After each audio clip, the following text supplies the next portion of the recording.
کبھی کبھی انسان بہت بے بس ہو جاتا ہے، چاہ کر بھی اسے خاموشی اختیار کرنا پڑتا ہے۔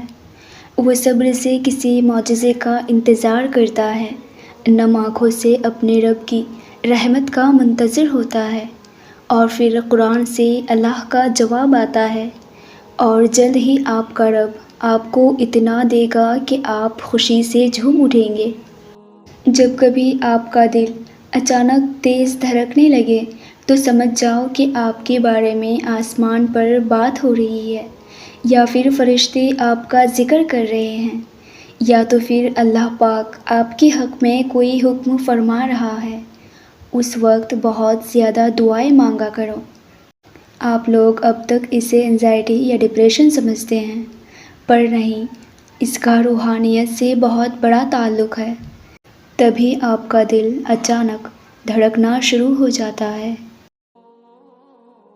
معجزوں کی راہ تو اللہ آخری سانس تک کھلی رکھتا ہے، تو تم تب بھی دعا کرتے رہنا جب تمہارے پاس قبولیت کی کوئی وجہ باقی نہ رہے، کیونکہ بے بس تم ضرور ہو، مگر تمہارا رب پل میں نصیبوں کو بدل سکتا ہے اور لمحوں میں دلوں کو موڑ سکتا ہے۔ وہ تمہیں بے حساب دینے کے لیے آزما رہا ہے۔ وہ تم سے اتنی محبت کرتا ہے کہ اگر تمہیں اس کی مقدار معلوم ہو جائے تو تمہارا جوڑ علیحدہ ہو جائے گا۔ اس احساس محبت سے بس تم ایک کام کر لو کہ راضی ہو جاؤ اس کی فیصلوں پر، اس کی سمجھ نہ آنے والی مصلحتوں پر، جھک جاؤ اس کی رضا کے آگے، کیونکہ جو جھک نہ سکا وہ کچھ پا نہ سکا۔ اگر خیال اب تک دل سے نہیں نکل رہا تو سمجھ جاؤ اس نے قبول کرنے کی ٹھانی ہے، اور تہجد تک اگر لے آیا ہے تو تمہاری ادھوری کہانی بھی مکمل ہونے والی ہے۔